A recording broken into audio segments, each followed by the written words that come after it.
Om Namo Bhagavate Vasudevaya. Om Namo Bhagavate Vasudevaya. Om Namo Bhagavate Vasudevaya. Okay, chapter 2. I think we are in 40, no? Maybe 52, no? Oh, 62, okay. 52, 52. Oh.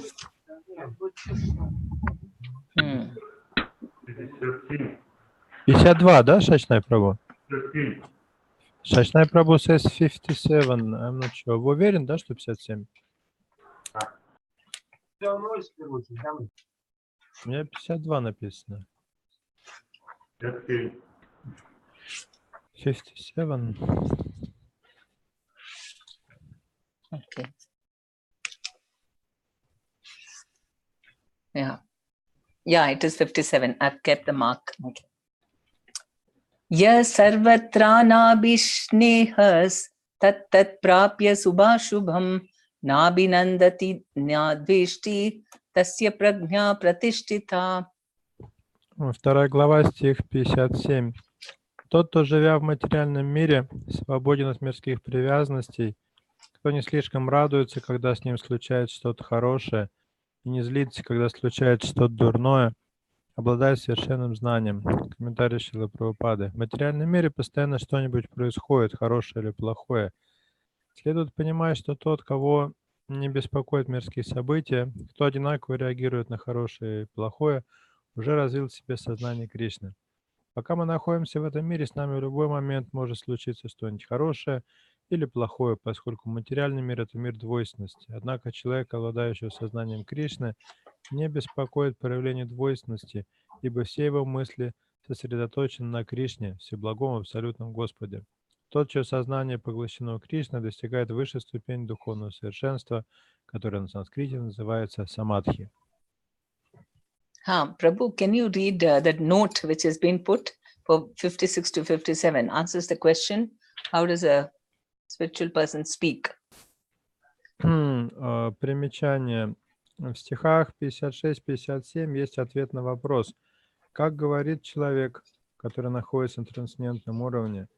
Смысл этого вопроса, как его ум и речь реагируют на проявление привязанности, гнева или равнодушия. Иными словами, какой будет его речь при разных обстоятельствах. So this is a very good way of judging, right? From speech, how is his consciousness? Речь человека мерила его сознание. Because sometimes we use harsh words when we are disturbed. Обычно, когда мы обеспокоены, наша речь меняется, она становится более резкой, более грубой.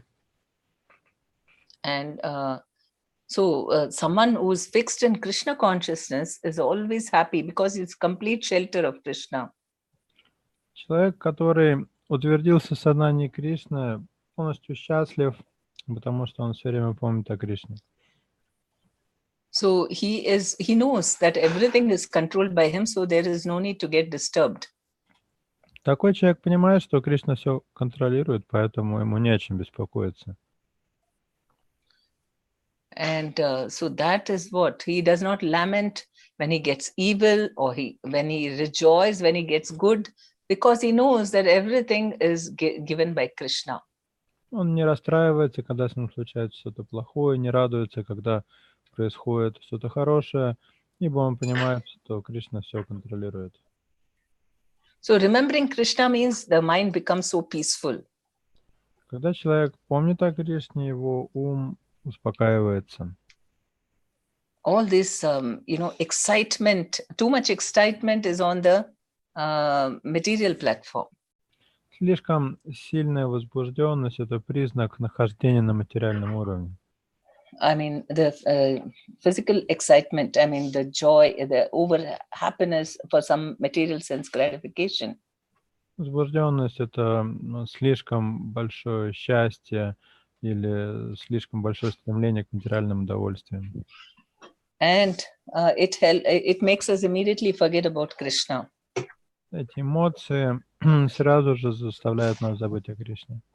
Because we are looking for excitements, actually. На самом деле мы все стремимся к таким сильным, ярким эмоциям.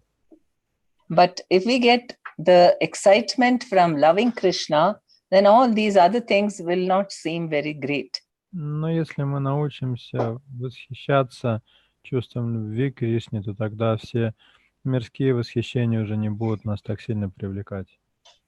So we may become happy, but it won't, we have got a higher happiness anyway. Мы будем счастливы, но это будет счастье более высокого порядка. And when we are disturbed also, when there is a lot of disturbance in our lives, then also we will think this is an opportunity to take more shelter of Krishna. А если в нашей жизни будут происходить какие-то неприятности, мы будем это рассматривать как возможность еще сильнее предаться Кришне. So we really need to become very deeply situated in Krishna consciousness. Otherwise, we will be disturbed, and then our speech will not be, when we are affected, then we will talk in anger, or, we might talk rudely, so many things. Our speech will show our consciousness. Поэтому что нам надо делать? Нам просто нужно углублять сознание Кришны. В противном случае наше сознание будет материальным, и наши слова, грубые, резкие, будут наглядно демонстрировать наш уровень сознания.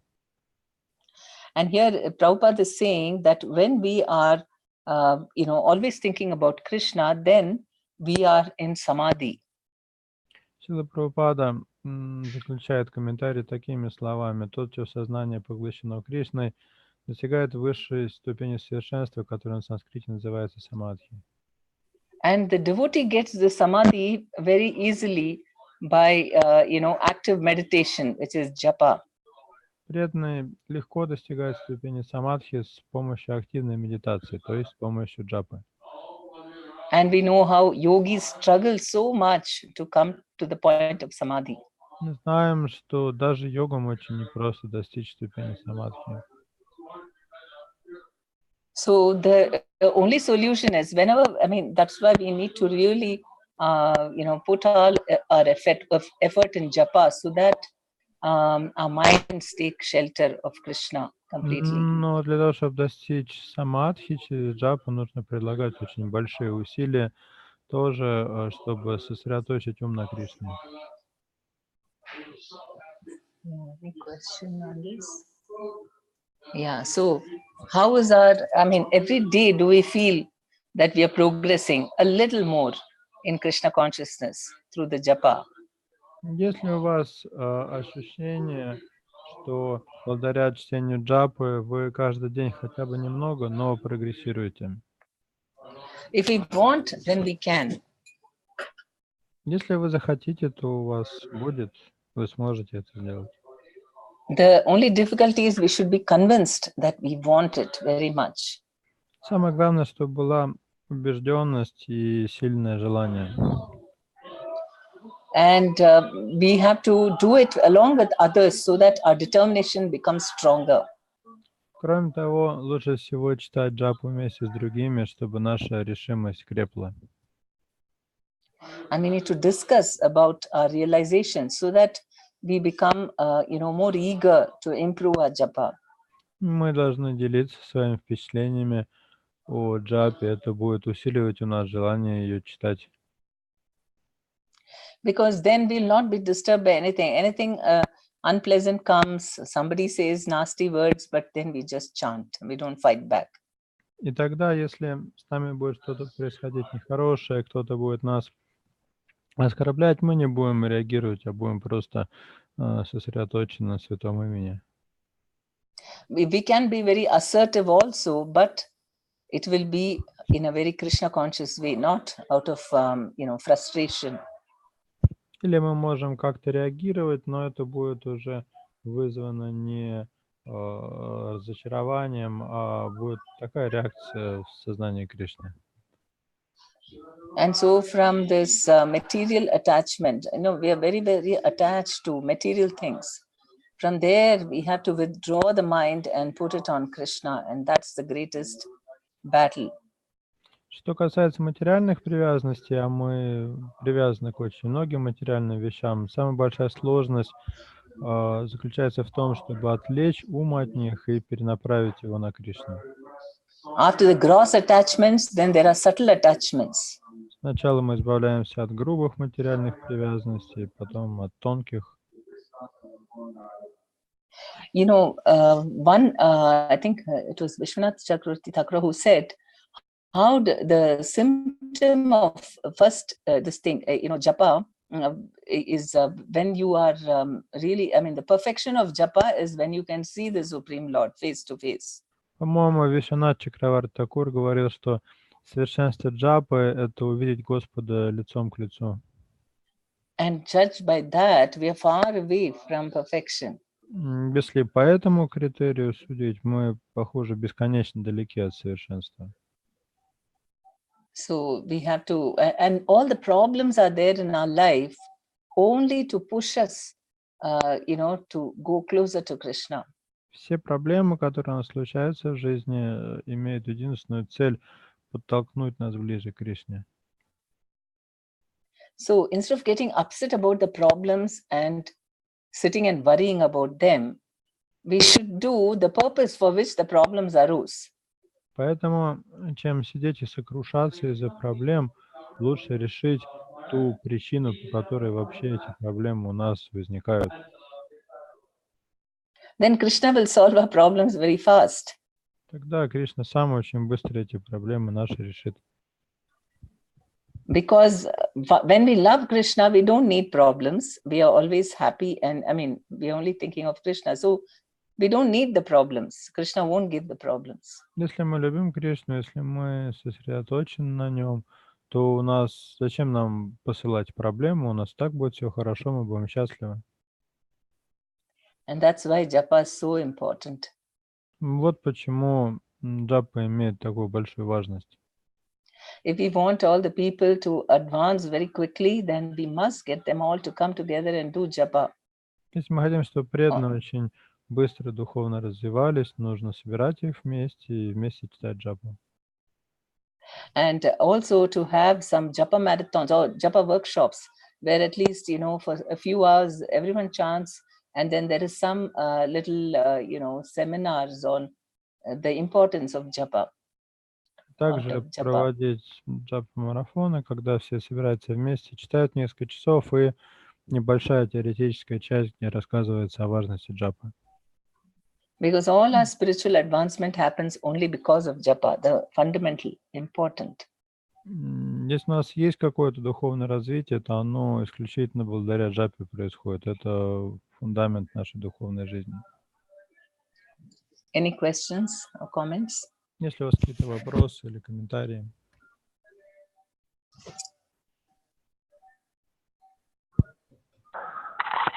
Можете рассказать немного о том, как у вас джапа читается в общине, например, Падмини? Could you please tell a few words about how do you chant japa in your community? Вы часто говорите о важности воспевания святого имени, даже хотя бы по скайпу вместе, или там по зуму, там как-то, может быть, поделитесь. You often mention about the importance of congregational chanting on Zoom or on Skype. Maybe you can share some thoughts about this. Что это вам дает, может быть? What do you get from that? Спасибо. Thank you. Okay. So every morning, devotees come together to chant on Zoom. Нас каждое утро читают вместе джапу в Zoom. And definitely because at this particular time, we have to keep the Zoom open. Everybody is coming. So you become very, very, first of all, very systematic in your japa time. У нас есть интервал времени, все преданные знают, когда мы читаем джапу. Тут самое главное, чтобы Zoom был включен. И это развивает такое качество, как регулярность, то что все знают, что в это время читается джапа. And secondly, because you hear the sound, everyone is chanting very, seriously, then your mind also is less disturbed. You're thinking about the holy names. И второй момент, почему важно это вместе делать, вы слышите, как другие читают джапу, и вы становитесь более серьезны, ваш ум меньше отвлекается. And those who are new devotees, they increase their rounds very quickly. Если начинающие преданные в этом участвуют, они очень быстро наращивают свои круги. From 1 to 16, in a very short time, they'll come. Рост от 1 до 16 кругов проходит очень стремительно. And for even initiated devotees, chanting together helps in the quality. The mind becomes more focused. И для инициированных преданных, даже для них хорошо вместе читать джапу, ее качество повышается, ум становится более концентрированным. And definitely it helps us in, in our spiritual life. And every day, if you, pray to Krishna, then every day a little more attachment to Krishna and little less attached to material life keeps happening. Вообще качество духовной жизни повышается. Если молиться об этом, то каждый день наша привязанность к Кришне будет хоть на чуть-чуть, но увеличиваться, а привязанность к материальному миру хотя бы чуть-чуть уменьшаться. And we will find that, we are enjoying japa instead of just trying to, somehow finish it off. But rather you enjoy and then you think, oh, it's over already. В какой-то момент вы заметите, что чтение джапы перестало быть борьбой, и вы начали получать наслаждение. Раз, и вы вдруг замечаете, а джапа такая уже закончилась. And we also, these, everybody, I mean, all the, from time to time, even the japa marathons are very nice to inspire people about, what are the things, how to make them serious in japa. Поэтому хорошо время от времени проводить джап-марафоны, чтобы все поняли важность джапы. And along with that, we have the Siksha program. So then it's very good. Then people, quickly they increase their rounds and then take the certificate. Потом у нас есть программа Шикши. Она тоже очень помогает начинающим преданным наращивать круги, получать дипломы. And in the beginning, when Bhakti Viksha was just started in Russia, so that time, people were following all these things very seriously. Japa marathon and Siksha program and so on. На заре Бхакти-Врикши в России вот этим вещам очень так строго следовали джапа-марафоны, программа Шикша. And so many devotees used to say that I'm doing Chittiri rounds and following all Chittiri principles. With 4 rounds only, they were so good that they got such a taste that they gave up all the bad habits.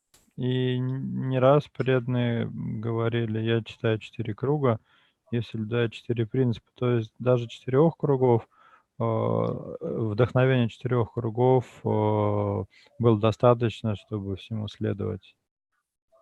And that was really amazing because before we started the Bhakti Viksha, devotees were saying, no, it's very difficult to follow 4 regulative principles and so on in Russia. Это было поразительно, потому что до того, как началась Бхакти-Врикша, в России преданные говорили, как это вот насчет начинающих преданные следовали всем принципам, это практически невозможно. But because by chanting together and hearing, doing everything properly, even with 4 rounds, they got so much taste that they were ready to, give up all their bad habits. Поскольку преданные вместе повторяли джапу и всему следовали, это давало им такую силу, что даже на уровне 4 кругов они отказывались от дурных привычек. And in the beginning, people need a little push, you need to ask them, why didn't you come today for japa? What happened? Вначале, кроме того, нужно так немного подталкивать людей в этом направлении. Если кто-то на джапу не пришел, спросить, а что у тебя случилось, почему у тебя не было на джапе? Or we can ask them, if they find it difficult to get up, shall I call you up? and so on. Если человеку трудно проснуться вовремя, можно предложить ему: давай я позвоню тебе, разбужу тебя. Then they feel very touched. Okay, I'm getting they're taking so much trouble for me, and then they feel more serious about coming and chanting. Очень трогательно звучит. Человек думает: о, как заботу обо мне какую проявляют, и начинает относиться к джапе более серьезно. And even people who are just chanting one round, within a matter of week, they are chanting for 1.5 hours. So, I mean, they increase their rounds drastically. И даже те, кто до этого, может быть, круг читали, уже через неделю, час или полтора читают джапу, то есть рост налицо. And we see the change in their consciousness dramatically. И мы видим драматические изменения в их сознании. Before, full of ego and, very proud. Раньше у них было огромное эго, огромная гордыня. And after chanting more rounds like this, they become so humble and very well behaved. Когда они увеличивают круги, они становятся смиренными и ведут себя очень хорошо. Is that okay, Prabhu? Это отвечает на ваш вопрос? Да, спасибо большое, очень интересно. Yeah, thank you so much. Very interesting. 58. Yatha samharate chayam kurmo anghanivā sarvasaha indriyanindriyartebhyas tasya prajñā pratishtitha. Текст 58. Тот, кто, подобно черепахе, втягивающий голову и конечности в панцирь, способен отводить свои чувства от объектов чувственного восприятия, обладает устойчивым духовным разумом. Комментарий. Совершенную йогу преданного или осознавшей себя душу можно определить по способности владеть чувствами. Такой человек, в отличие от подавляющего большинства людей в этом мире, не является рабом чувств и не идет у них на поводу. Так Кришна отвечает на вопрос о том, как ведет себя истинный йог. Чувства сравнивают с ядовитыми змеями, они стремятся действовать свободно, без каких-либо ограничений, поэтому йог или преданный, подобно укротителю змей, должен обладать огромным могуществом, чтобы держать чувства в повиновении. Он никогда не позволяет им действовать независимо от его воли. В шастрах дается много различных предписаний, указывающих, что следует делать и чего необходимо избегать. До тех пор, пока человек не научится следовать этим предписаниям, ограничивающим чувственное удовольствие, он не сможет обрести сознание Кришны. В связи с этим приводится замечательный пример с черепахой. Черепаха в любой момент может спрятать конечности под панцирь, а потом, когда нужно, снова выпустить их. Так и человек, развивший в себе сознание Кришны, использует свои чувства только для того, чтобы служить Господу, и отводит их от объектов чувств. Здесь Кришна велит Арджуне использовать свои чувства для служения Господу, а не для собственного наслаждения. Чувства, занятые служением Господу, подобны конечностям черепахи, которые она держит в панцире. Okay. Who can answer? How is the yogi's self-controlled using the analogy of the tortoise and the serpent? Поясните, как йог может контролировать чувства на примере черепахи и змеи? Who's after you, Prabhu? I can't read the name.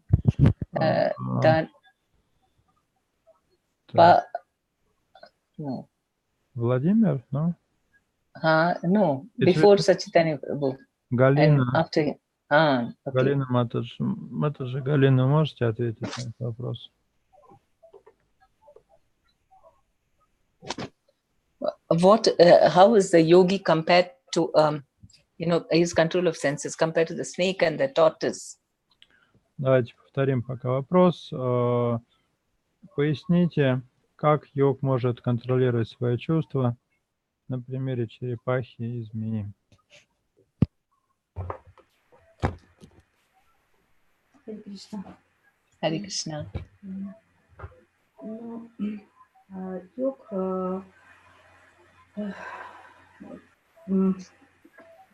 читая, можно кто-нибудь другой ответить, потому что я сейчас не сумела сконцентрироваться, пока текст нашла, я сразу не подключилась, поняла, что это Бхагавад-гита, 58-й. Can you ask to answer somebody else, just open the book and read the Okay, verses. sure. Yes, Vladimir Prabhu. Владимир Прабhu, может, вы тогда?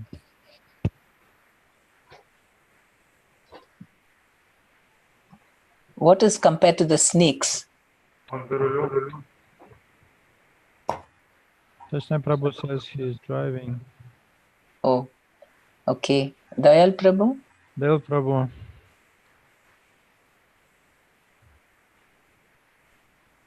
Вот здесь чувства сравниваются с ядовитыми змеями, которые могут действовать независимо от какой-то. Senses are compared here with poisonous snakes who can act independently of the person. Mm-hmm. И Okay. подобно укротителю змей, он держит их под контролем. Yogi, like a snake charmer, keeps his senses under control. Okay, then how does he engage those senses? Хорошо, но чем он тогда what's- занимает свои чувства? Он занимает свои чувства служением Господу, следуя правилам, предписанию священных писаний, то есть понимая благоприятное, отвергая неблагоприятное. He engaged them in the service of the Lord according to the rules and regulations, taking in account what is favorable and what is unfavorable for his service. And what is the comparison made with which animal? И тут уже другое сравнение с каким другим животным приводится. Перекладкой. Вот это вот. Yeah. When it's required, you use it and then you withdraw. Да, когда нужны конечности черепахи, она их выпускает, когда не нужна, она их втягивает. So,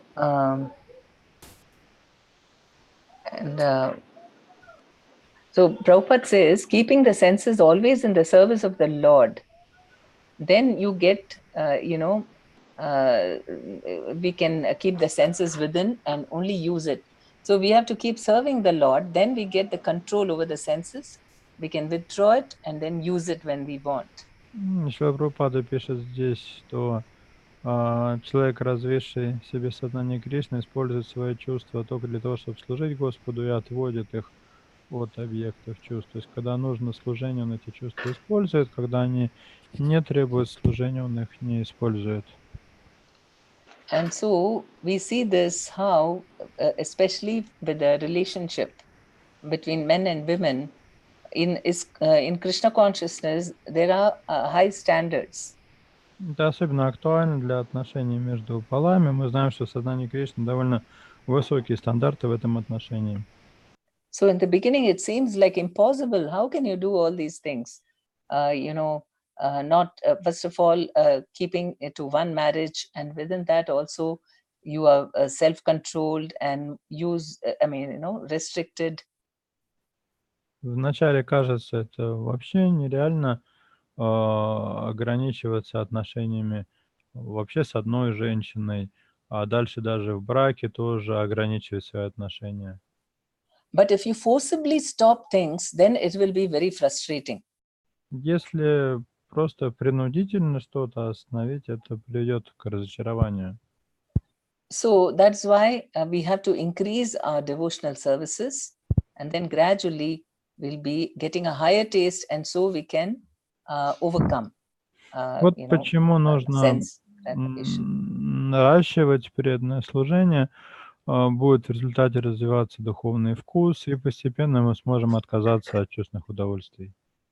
So it has to be done very expertly. Это нужно делать так с умом. Under the guidance of Guru and senior Vaishnavas. Под руководством гуру и старших вайшнавов. If you do artificial renunciation, then it will have a serious repercussion.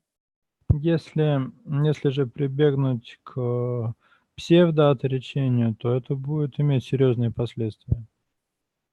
For example, there was one newly married couple. Была одна молодая пара, семья. And then the Mataji said that we should sleep in different rooms. И молодая жена сказала мужу, что спать мы с тобой будем в разных комнатах. And then, there was a disturbance for the husband. Ну, у мужа это вызвало определенное беспокойство. So we asked a senior Vaishnava about this.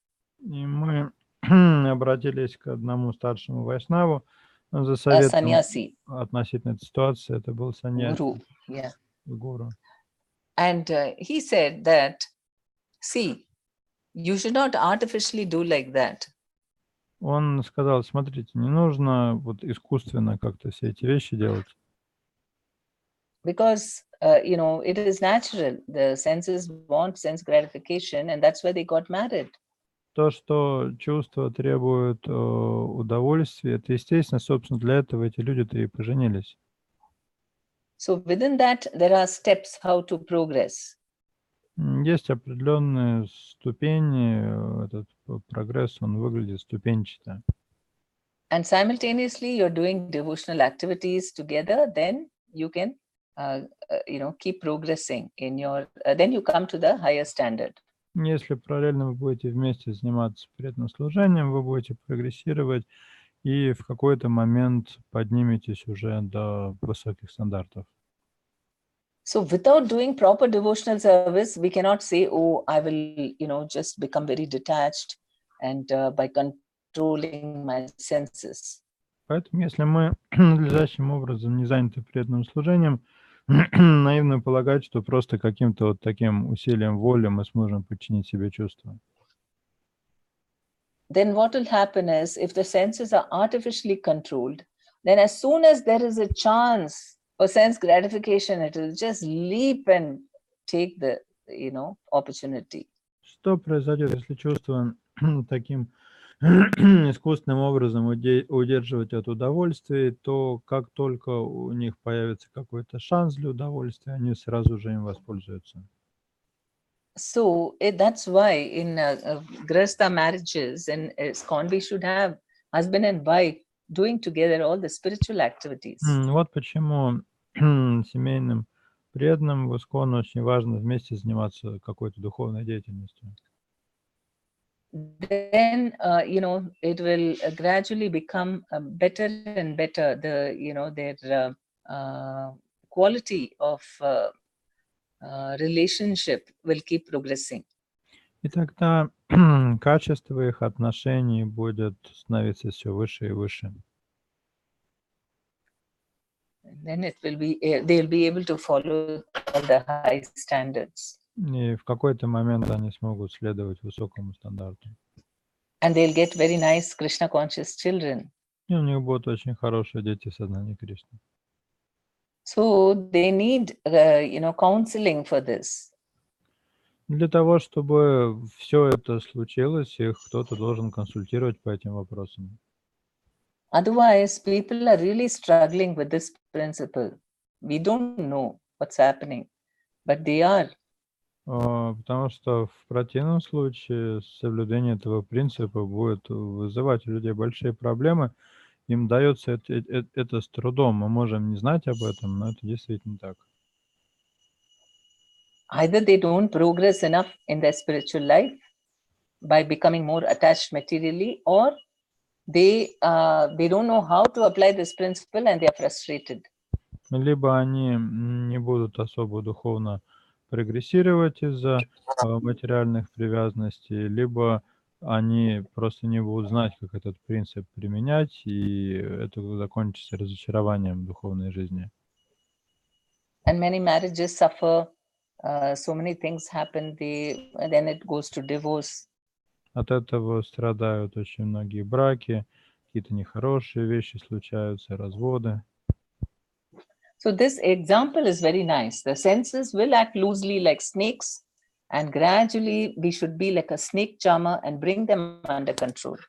Поэтому здесь очень уместный пример приводится. Чувства, подобные змеям, действуют как им заблагорассудится, и нужно стать подобно укротителю змеи и подчинить чувства своей воли.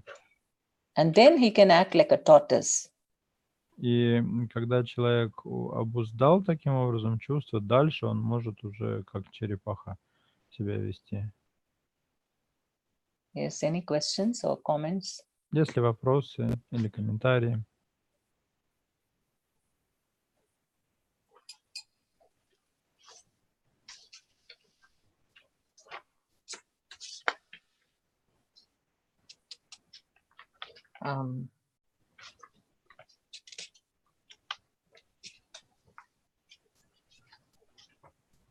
is this?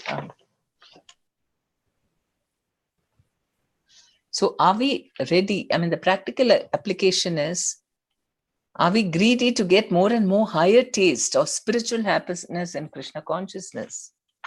Это такой вопрос. Could you please repeat that?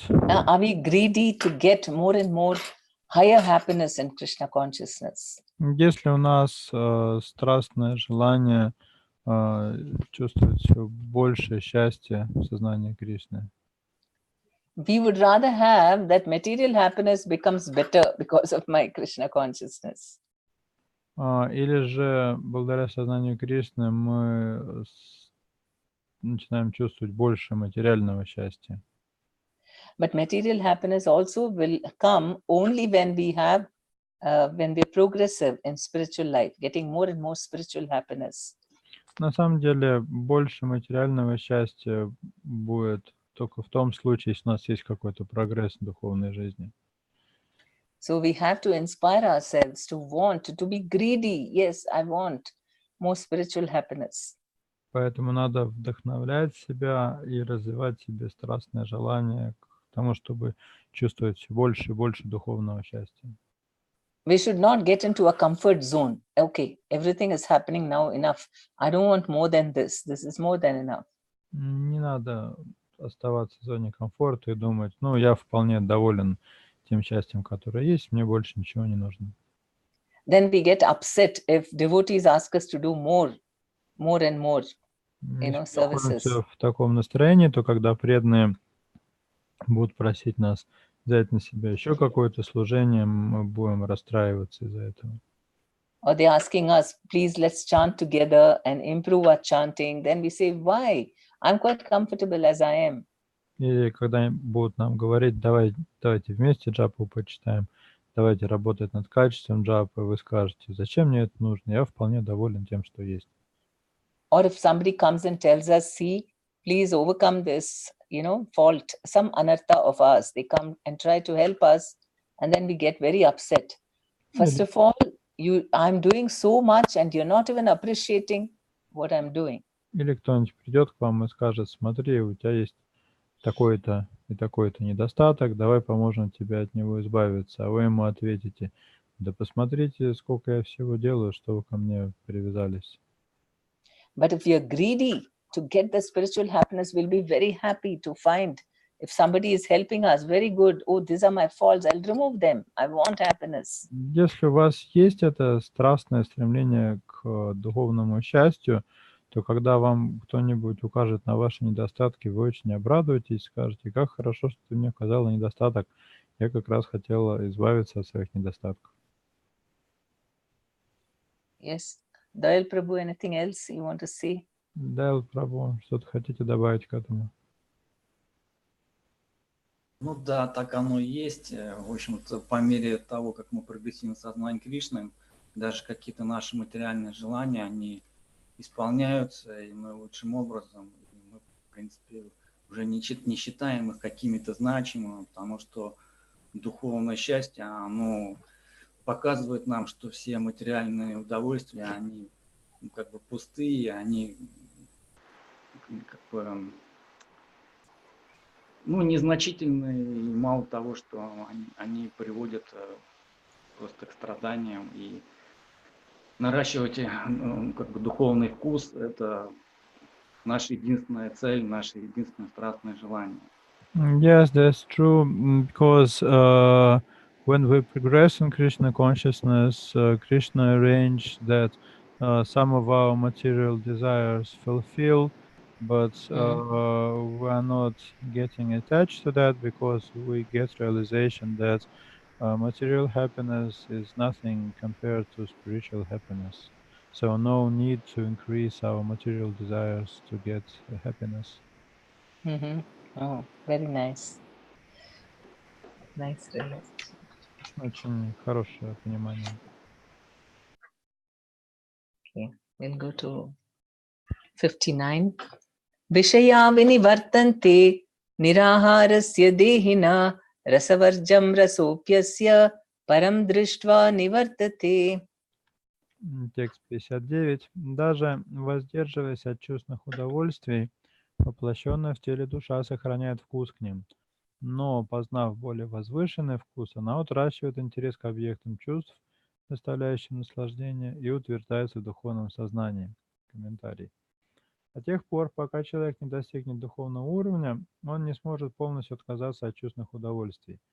Предписание шастры, ограничивающее эти удовольствия, можно сравнить с диетой, налагающей ограничения на употребление тех или иных продуктов. Однако нельзя сказать, что больному нравится подобное ограничение или что у него пропадает вкус к запрещенным блюдам. Подобно этому, людям, лишенным высшего знания, шастры предписывают ограничивать деятельность своих чувств с помощью духовной практики, такой как аштанга-йога, состоящая из ямы, ньямы, асан, пранаямы, пратяхары, дхараны, дьяны и самадхи. Но тот, кто, развивая в себе сознание Кришны, познал красоту Верховного Господа, утрачивает всякий интерес к безжизненным материальным объектам. Таким образом, предписание шастр предназначено для не очень разумных людей, стоящих в начале духовного пути. Они нужны лишь до тех пор, пока человек не почувствует истинный вкус сознания Кришны. Тот, кто обрел сознание Кришны, естественным образом теряет вкус к пустым мирским удовольствиям. Yeah. So what is the comparison? What happens when we artificially restrict our senses? Что происходит с нами, если мы пытаемся искусственно ограничить наши чувства, воздерживаться от чувственных удовольствий? Какой пример здесь приводится? Do we get purified by that? Очищает ли нас искусственное воздержание от чувственных удовольствий? Just by restrictions. Просто сами по себе ограничения. What happens? Что с нами происходит? Who will say next? Kalina? Mataji, you can speak now. Вот, Галина, сейчас вы готовы? Ну, до тех пор, пока вот мы не обуздаем свои чувства, мы не сможем обрести вкус Кришны. Until we control our senses, we are not able to get the taste of Krishna. No, here what is saying is opposite. Да нет, здесь как раз наоборот говорится. Да. Until you get a taste of Krishna, you Ну, can't. Наоборот, да, я пока у вас вкус Кришны не появится, вы не сможете контролировать. Да, мы вот читаем джапу, когда мы начинаем джапу читать, вот вы говорили, мы начинаем понимать и вкус тому, что мы перестаем есть там мясо, есть эти 4 принципа выполнять, когда мы читаем джапу. Ну, да, Yes, you mentioned that when we start chanting japa, we lose taste for meat eating and get taste for following the 4 eggs. Yes. So that is the devotee method. Да, это метод, которым пользуются преданные. The yogis and other non-devotees, for them, they have to do the other method. Что касается йогов и непреданных, они другими методами пользуются. Мы теряем вкус к материальным удовольствиям, когда мы сознание Кришны читаем джапу. Yes, and when we chant japa, we lose taste for material enjoyments. Yeah, and what happens when we restrict people without giving a higher taste? А что будет, если человека ограничивать, не дав ему высший вкус? Он вернется обратно к материальному. He will return back to material things. I know, first of all, they get very angry, isn't it? They don't like it. Но вначале человек станет очень раздражительным, гневливым, ему это будет не нравиться, ограничение. And Prabhupada is comparing it to like a disease. The doctor says, don't eat this, don't eat that, and we get very upset. Шрила Прабхупада приводит здесь пример больного человека, которому доктор прописал диету. Он сказал, что это ешь, а вот это нельзя тебе есть. And in the same way, but we keep doing that. We keep telling people, stop this, stop that. You have so many bad habits. И мы порой поступаем вот как такой доктор, говорим людям, то не делай, это не делай, откажись от дурных привычек. Especially with non-devotee relatives, our family. Особенно в случае наших родственников, если они не преданные. We try to, in our anxiety, we tell them, stop drinking, stop eating meat. Нас беспокоит, что они пьют или едят мясо. Мы им говорим, хватит пить, хватит есть мясо. And then they think, oh, these people are fanatics. They're just not allowing me to enjoy life. И родственники думают, какие они фанатики, они мешают мне наслаждаться жизнью. And they don't want to come anywhere near Krishna consciousness. Не хотят вообще иметь ничего общего с сознанием Кришны. But if we give Krishna first to them by chanting, then they'll get the higher taste. Но если мы сначала дадим им Кришну в форме святого имени, то у них появится высший вкус. So that's why we have to only give Hare Krishna mantra and Chaitanya Mahaprabhu to them. Поэтому что им надо дать? Единственное, что им надо дать, это мантру Харе Кришна и Чайтанью Махапрабху. Then all other things will happen. Тогда все остальное произойдет наилучшим образом. But we are very impatient. Проблема в том, что мы очень нетерпеливы. And so we tell all the regulative principles first. Поэтому мы начинаем нашу проповедь с регулирующих принципов. And again we see this, how family members turn against the devotee. И снова мы видим, как родственники настраиваются против своих там, детей или внуков преданных. We can take the example of Prabhupada, how patient he was. Смотрите на Шрила Прабхупад, насколько он был терпелив в этом отношении. You know, in San Francisco, I think, you know, he had asked, they were going to make Jagannath. So one of the devotees, Shyam Sundar Prabhu, because he was good in carpentry work, he said, I will make Jagannath. And he was working on that. Это было в Сан-Франциско, была история, вы знаете ее, как Шрила Прабхупада просил Шьяма Сундару вырезать из дерева божества Джаганатхи, Владевы и Субадры. So one day he thought, let me go and see how he is progressing. Srila Prabhupada thought. И как-то раз Шрила Прабхупада зашел к Шьяма Сундаре посмотреть, как идет работа. So he walked across the road and went to his house. Он перешел на другую сторону дороги, зашел домой к Шьяма Сундаре. And he saw that there were a pack of cigarettes on top of Jagannath. И он увидел там Джаганатху, и на голове у Джаганатхи лежала сигаретная пачка. You can imagine how Prabhupada would have felt. Представьте, что почувствовал в этот момент Шрила Прабхупада. But he was very kind and understanding. Но он был очень добр и проявил понимание. He took the cigarettes and he kept away. He said, please don't keep this on top of Jagannath. Он забрал эту пачку сигарет и попросил Шьяма Сундара больше не класть сигареты на Джаганатху. And then, of course, he felt very ashamed and he must have, overcome that. Шьяма Сундаре стало очень стыдно, и, видимо, после этого он избавился от своей дурной привычки.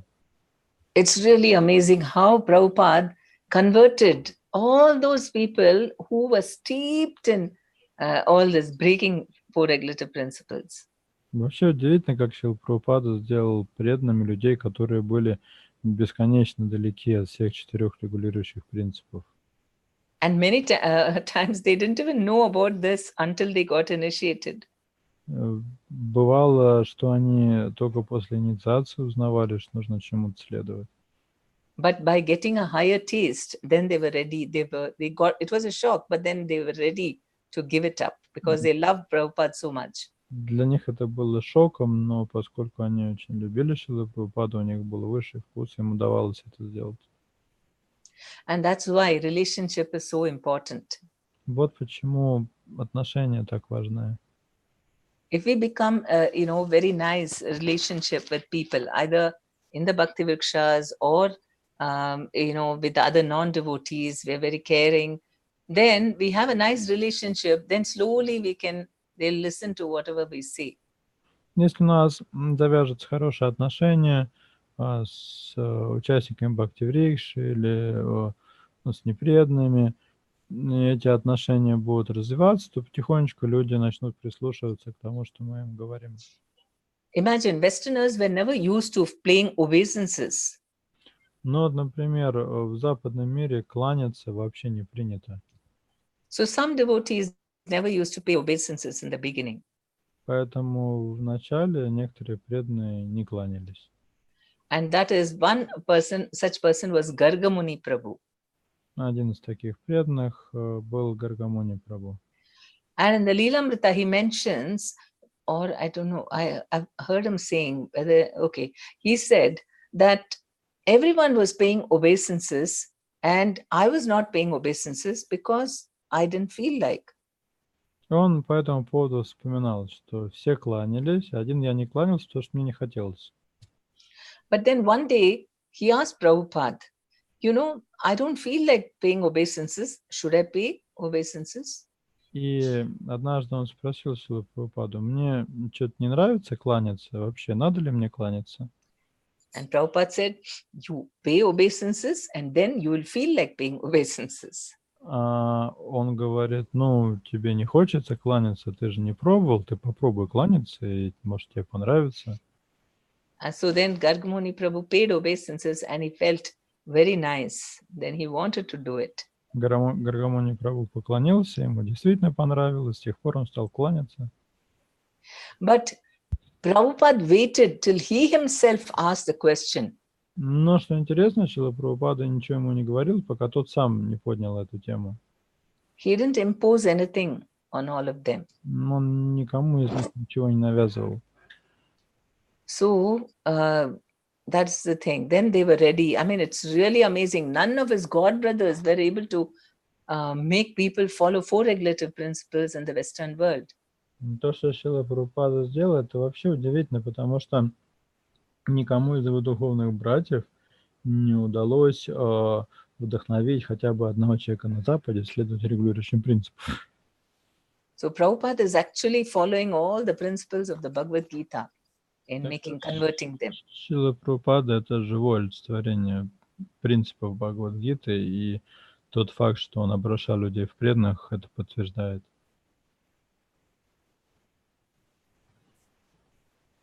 In the beginning, they were not even married. They would come and attend programs and everything. Prabhupada never forced them about anything. Вначале к Шриле Прабхупаде приходили пары, живущие в гражданском браке. Шрила Прабхупада никого не заставлял ничего. And just the day before the initiation, he said, now you have to get married. И только за день до инициации он сказал, теперь вам нужно будет пожениться. So, yes. Any other comments or questions? Есть ли еще вопросы или комментарии?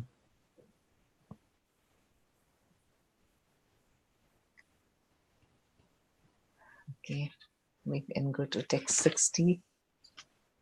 Yatato hi api kaunteya purushasya vipaschita indriyani pramatini haranti prashabham mana.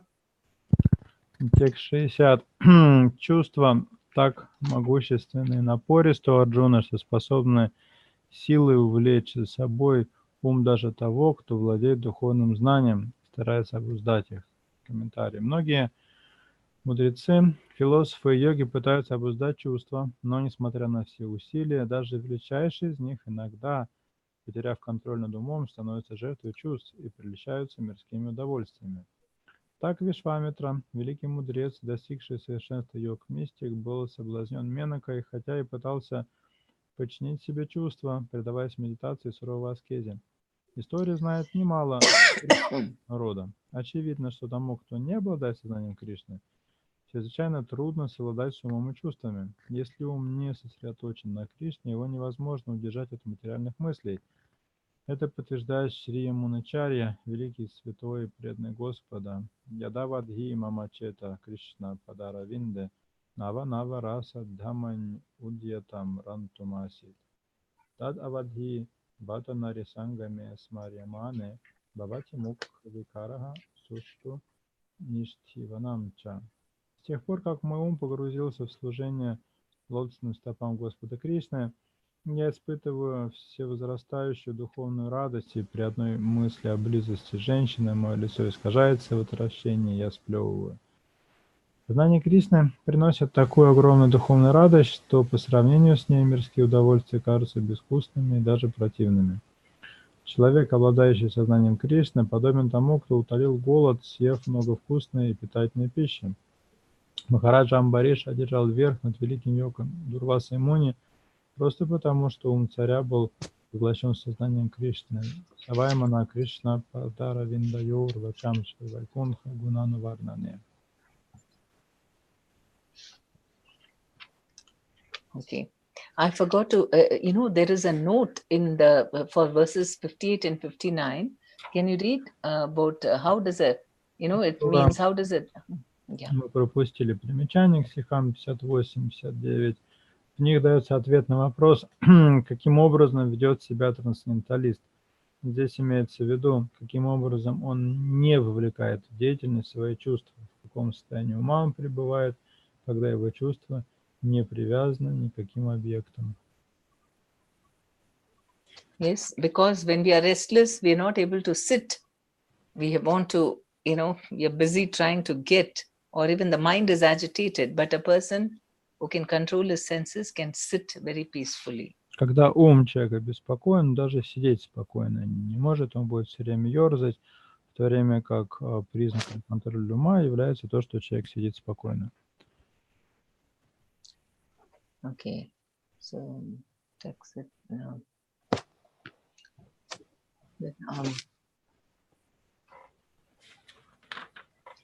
Okay, Yamunacharya.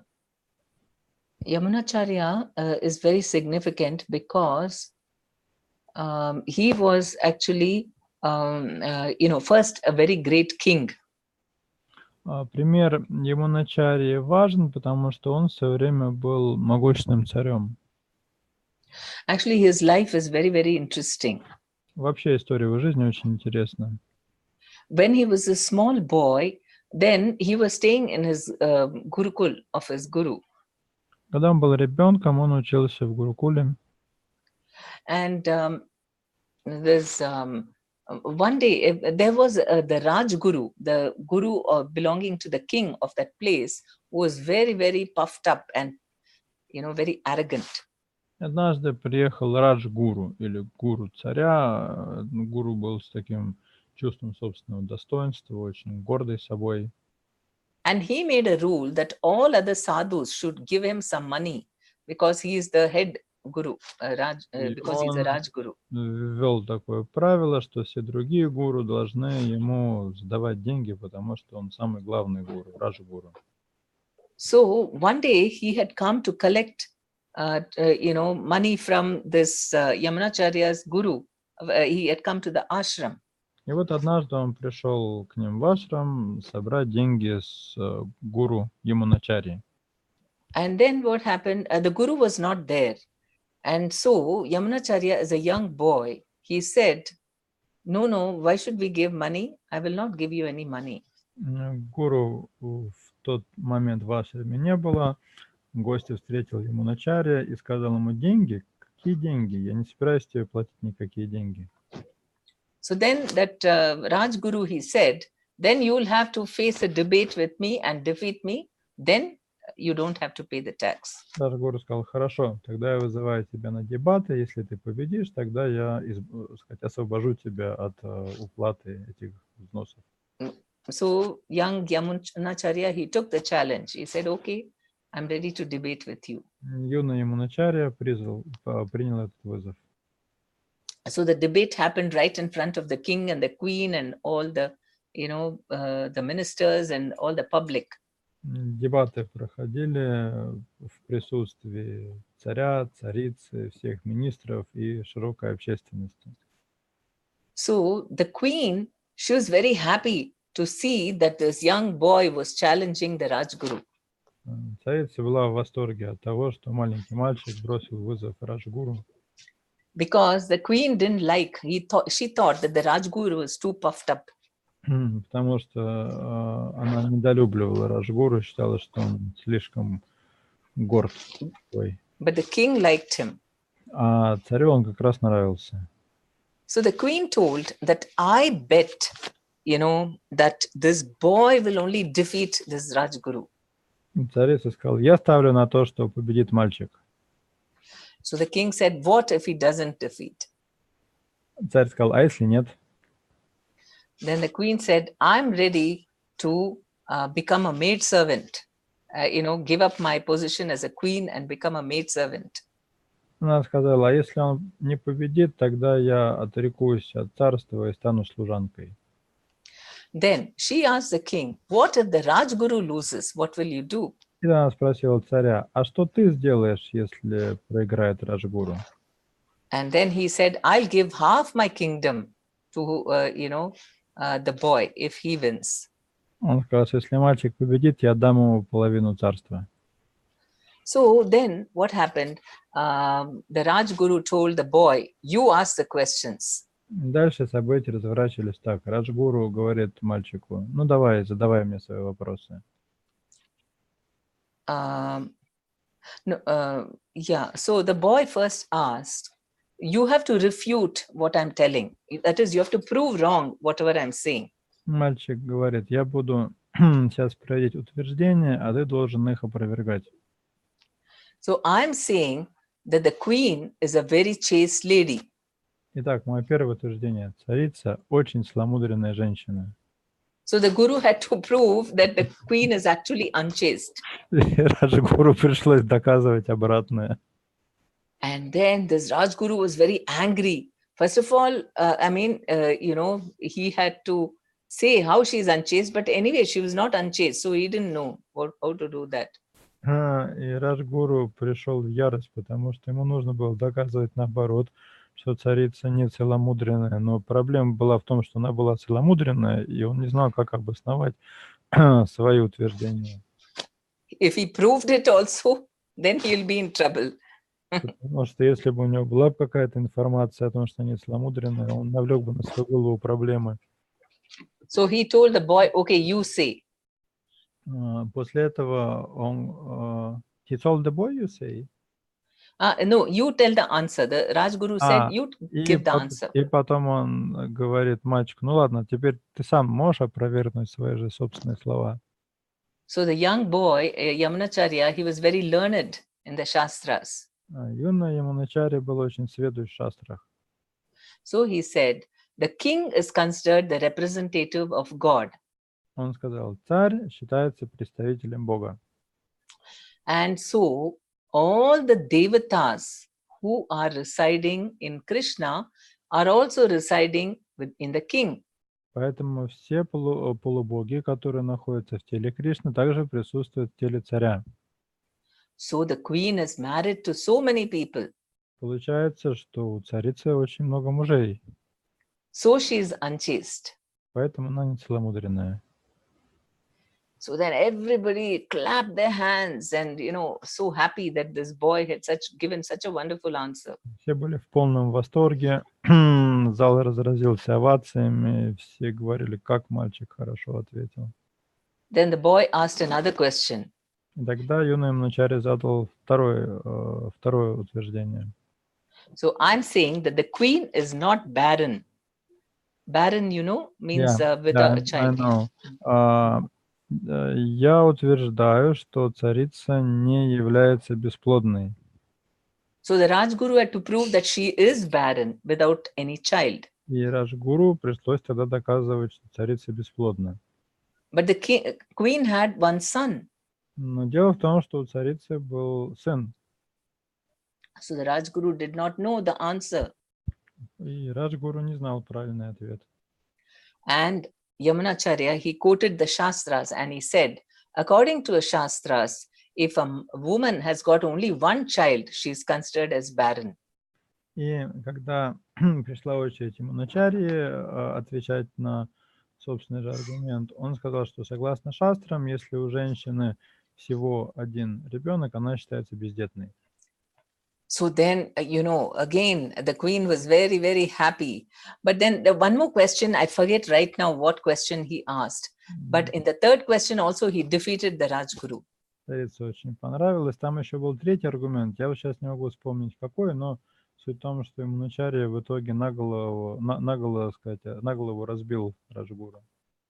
So then the king gave half his kingdom to that boy. И царь, как и обещал, отдал мальчику полцарства. So Yamunacharya became a king overnight. И так в мгновение ока Яманачарья сам стал царем. And gradually what happened, because, he was doing his kingly duties and all that, he slowly gave up all his devotional activities. Он принял бразды правления половины царства и постепенно так в это дело втянулся, что полностью оставил свою деятельность в преданном служении. So then what happened, his father, he was very concerned, and he called, his father was also a very great devotee, and he called his disciple, and when he was leaving his body, he told him that, you must take care of Yamunacharya and bring him back to devotional service. И это очень расстроило отца Яманачарьи, который тоже был великим преданным. И когда отец Яманачарьи умирал, он завещал своему ученику отправиться к Яманачарье и вернуть его на путь преданного служения. Yamunacharya was actually a king in Kerala, the southernmost state in India. Царство Яманачарьи находилось в Керале, это самый южный штат Индии. So he was busy conquering, kingdoms. И вот Яманачарья находился в самом разгаре царствования, завоевывал других царей. And he had a big harem of women. У него был целый гарем. Imagine, he had a really relationship with so many women. То есть у него были отношения с многими женщинами. So how to get him back to Krishna consciousness? So this disciple, what he did was, he used to take every day one very nice leafy vegetable like spinach to the kitchen of the king, and he used to give them and ask them to make a very nice dish for the king. И представляете, насколько сложная задача стояла перед учеником отца Яманачарьи, как вернуть Яманачарью на путь преданного служения. Он придумал такую хитрость. Каждый день на царскую кухню он приносил свежий шпинат и просил приготовить для царя какое-нибудь очень вкусное блюдо. So the king liked it very much. Царю это блюдо очень понравилось. Every day that disciple would bring those leaves, and then the king would have a dish made out of that. Каждый день ученик приносил шпинат, и каждый день царю готовили из него вкусное блюдо. So the king became very attached to that spinach. Царь очень привязался ко вкусу этого блюда. And then one day the disciple did not go. И в какой-то момент ученик не пришел. So the king asked, "Where is that dish? Why is the spinach not there?" Царь говорит: а где шпинат? Почему не несут это блюдо? So the cook told him that the person who brings that spinach did not come today. Повар говорит: а человек, который раньше шпинат приносил, сегодня почему-то не пришел. Oh, so then the king wanted to see the person who is bringing that spinach. Царь говорит: я хочу встретиться с этим человеком, который все это время носил мне шпинат.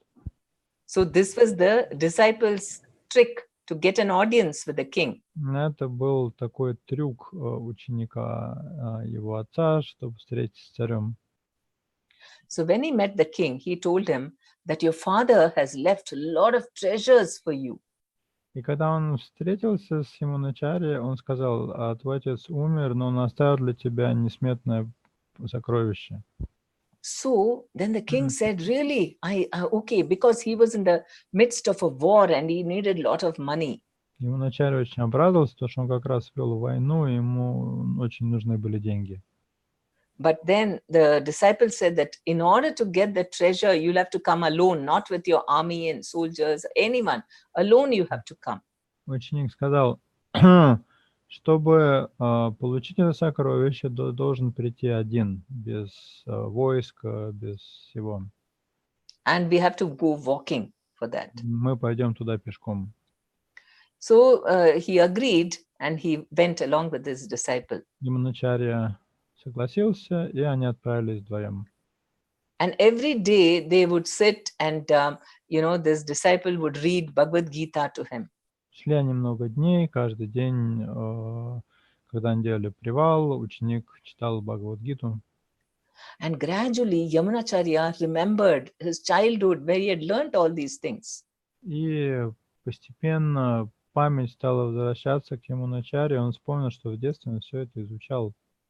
And his taste for devotional life was revived once again. И его вкус к жизни в преданности стал возрождаться. Then he took him all the way to Srirangam temple.